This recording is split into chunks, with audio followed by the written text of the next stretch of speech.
राम राम. स्वागत आहे तुमचं नवीन एका ब्लॉग मध्ये.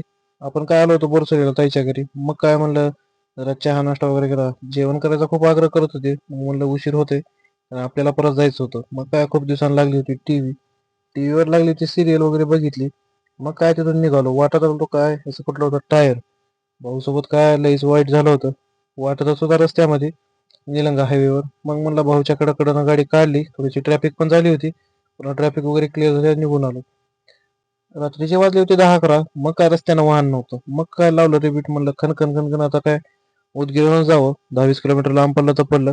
म्हणलं तिकडून नळेगावनं रस्ता जायसला झालाय. यायला 4 तास लागले होते 100 किलोमीटर. मग म्हणलं उदगीरवरून आपण खनखन पण जाता येते आणि मग व्यवस्थित आपण घरी पण पोहोचतोय. मग काय उदगीरला आलो. मस्तपैकी महाराजाचं दर्शन केलं. ट्रॅफिक वगैरे नव्हती. खूप उशीर झाला होता. मग म्हणलं चला आता पुढे जाऊन काय करावं, कुठेतरी जेवण करावं. मग आलो होतो पांडू धाब्यावर. पांडू धाब्यावर मस्तपैकी जेवण करायला केली. मग काय व्हेजच घेतलं होतं, कारण आपला भाऊ पण व्हेजच आहे. जेवण वगैरे केलं. मग आलो घरला रात्री 12-1 वाजता. मग काय झोपलो. सकाळी सकाळी काय ट्रॅक्टरचं सरी सोडून जोडायचं होतं रोटर. मग काय दादाला रोटर वगैरे जोडून दिलं. मग तेवढ्यात अनवर आला मशीन वगैरे काढून. आपण रोटर वगैरे जोडलं. मग आपल्याला जायचं होतं परत शेताकडं. मग काय तिथून निघालो आपण परत शेताकडं. मग काय आपण पेरला होता हरभरा वगैरे. त्याचं जरा चालू होतं, जरा भिजवायचं रान. मग आपण आज लावली होती रेन पाईप. नामदेव भाईने दिलेली. थोड्या वेळानं काय शेतामधलं एक जाम तोडलं. जाम वगैरे खाल्लं. मग थोड्या वेळानं आला होता शशी शेताकडं. मग शशी सोबत वगैरे गप्पा केल्या. गणा बी आला होता.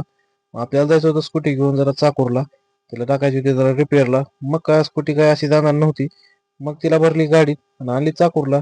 तिथं काय ऑटोमोबाईलच्या शॉपवर सोडली. मग म्हणलं आता बघूया तिला काय होते काय नाही. तिथून आपण निघालो परतीच्या मार्गाला. आपल्याला जायचं होतं गावाकडं. काय थंडी पण खूप वाजत होती. मग म्हणलं शशी भाऊ थोडासा नाश्ता करायला लागतोय. लागली होती इंडियाची साऊथ आफ्रिकाची मॅच. मॅच बघत बघत म्हणलं आता नाश्ता वगैरे येईपर्यंत टाइमपास चालू होता. भाऊचा काय आज होता उपवास. भाऊ म्हणला आज मी काय खाणार नाही, तुम्ही दोघं जण खावा. मग काय तेवढ्यात आणले होते काकानं 2 प्लेट सांगितल्या 3 प्लेट. म्हणजे तुम्हाला एवढं पण पुरणार नाही, टेन्शन नका घेऊ. मग काय तसंच झालं. 3 प्लेट काय खाऊन टाकले शशीन आणि मीच. मग काय थोड्या वेळा इथं बिल्लाबाईला टाकले चिप्स. पण तो काय खात नव्हता. काय खातोय काय माहिती. मग काय म्हणलं बिल्लाबाई तू काय इथंच बस, अभि जातो घराकडे. मग काय गाडी घेऊन आलो गावाकडे. मग म्हणलं आता काय गाडी वगैरे लावली. तर भेटू लवकरच नवीन एका ब्लॉग मध्ये. तोपर्यंत आपल्या आयडियाला तेवढं फॉलो करत जाऊ. धन्यवाद.